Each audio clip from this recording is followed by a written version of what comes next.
Assalamualaikum warahmatullahi wabarakatuh. Bismillahirrahmanirrahim. Alhamdulillahirabbil alamin wal 'aqibatu lil muttaqin wala 'udwana illa 'alal zalimin. Wassalatu wassalamu ala asyrafil anbiya'i wal mursalin wa ala alihi wa sahbihi ajma'in. Qala bishrah li sadri wa yassir li amri wahlul 'uqdatam min lisani yafqahu qawli. Subhanaka la 'ilma lana illa ma 'allamtana innaka antal 'alimul hakim. La haula wala quwwata illa billahil 'aliyyil 'azim. Amma ba'd. Yang berbahagia tuan-tuan, puan-puan, muslimin, muslimat, hadirin, sidang penonton yang dirahmati Allah Subhanahu Wa Taala sekalian. Bersyukur kita kehadrat Allah Subhanahu Wa Taala kerana dengan izinnya diberikan kesempatan dan ruang untuk kita sama-sama terus melaksanakan ketaatan Allah Subhanahu Wa Taala. Kita berada sekarang di bulan Rajab yang di dalamnya terkandung satu peristiwa yang dinamakan sebagai Isra' dan Mi'raj. Isra' merupakan satu perjalanan Rasulullah SAW bermula dari Masjidil Haram, Makkah ke Masjidil Aqsa di Palestin. Manakala Mi'raj pula perjalanan Rasulullah SAW dari Masjidil Aqsa Palestin ke 7 petala langit, seterusnya ke Sidratul Muntaha bertemu dengan Allah Subhanahu Wa Taala dan kembali semula ke Masjidil Haram Makkah pada malam yang sama. 3 perkara yang ingin saya fokuskan melalui ibrah Isra' dan Mi'raj. Pertama, Isra' dan Mi'raj merupakan satu peristiwa yang menunjukkan kebesaran Allah Subhanahu Wa Taala dan kehebatan Rasulullah SAW. Muslimin, hadirin yang dirahmati Allah Subhanahu Wa Taala sekalian. Kebesaran Allah jelas diperlihatkan kepada Rasulullah SAW dari penciptaan langit dan bumi. Bagaimana Rasulullah dibawa oleh Jibril dari Masjidil Haram terus ke langit dan terus ke Masjidil Aqsa Palestin.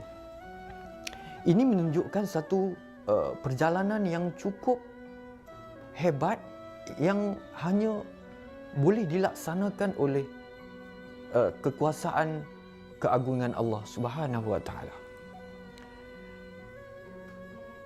Dan perjalanan Rasulullah SAW daripada Masjidil Aqsa ke Sidratul Muntaha merupakan satu perjalanan yang amat simbolik yang dialami oleh Rasulullah SAW, dan kita sebagai umatnya perlulah meyakini bahawasanya perjalanan tersebut merupakan satu kekuatan kepada Rasulullah SAW, diperlihatkan dan dipilih oleh Allah Subhanahu Wa Taala sendiri untuk merasai dengan sendirinya kehebatan Allah Subhanahu Wa Taala dalam penciptaan langit dan bumi dan segala cakrawala yang ada di alam buana ini.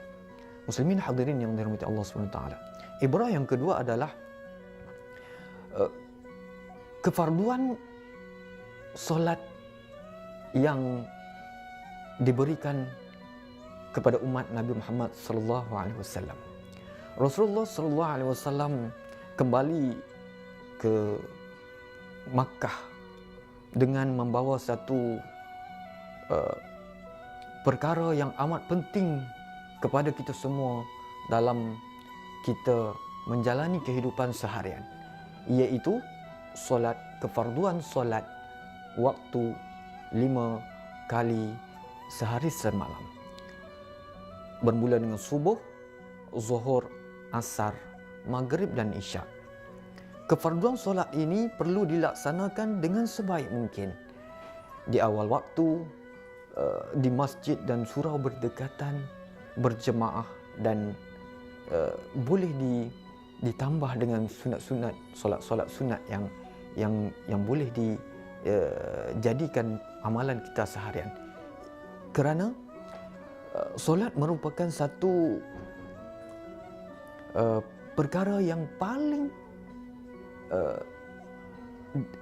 pertama sekali ditanya oleh Allah Subhanahu Wa Taala. Bahkan ada ulama yang menjelaskan, barang siapa cuba memperbaiki kehidupannya, sebenarnya perlu dimulai dengan memperbaiki solatnya. Ini merupakan satu kekuatan kepada umat Islam yang menjadi benteng dalaman kerohanian umat Islam yang menjaga solat dengan kekuatan spiritual yang begitu kuat. Apabila kita sentiasa menjaga kefarduan solat ini, hidup kita akan sentiasa tersusun, fokus dan sentiasa diregulirkan dalam satu rutin yang cukup cantik sehari semalam. Kefarduan solat ini juga merupakan satu perkara yang perlu kita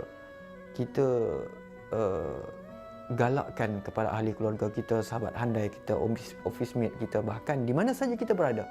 Solat ini perlu dilaksanakan tidak kira dalam apa jua keadaan.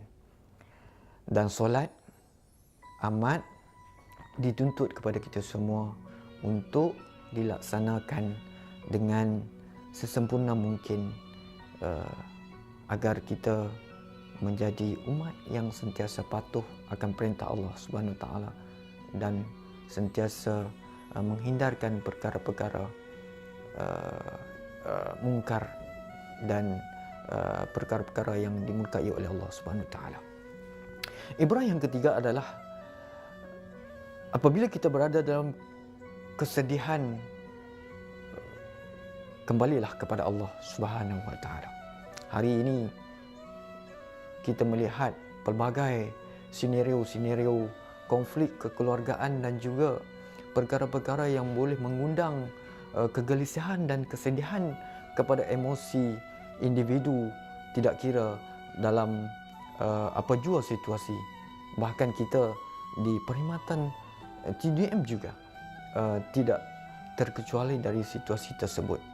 Apabila kita berada dalam kesedihan, kembalilah kepada Allah Subhanahu Wa Taala.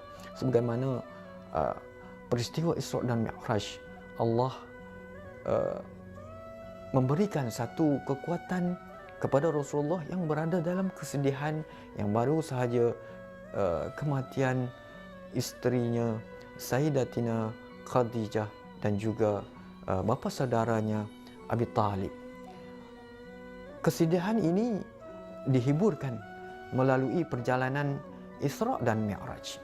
Begitu jugalah kita, sekiranya kita berada dalam kesedihan dan kegusaran, kembalilah kepada Allah, kembalilah kepada perkara-perkara yang boleh mendekatkan kita dengan ketaatan kepada Allah Subhanahu Wa Taala. Kalamullah merupakan salah satu jalan untuk kita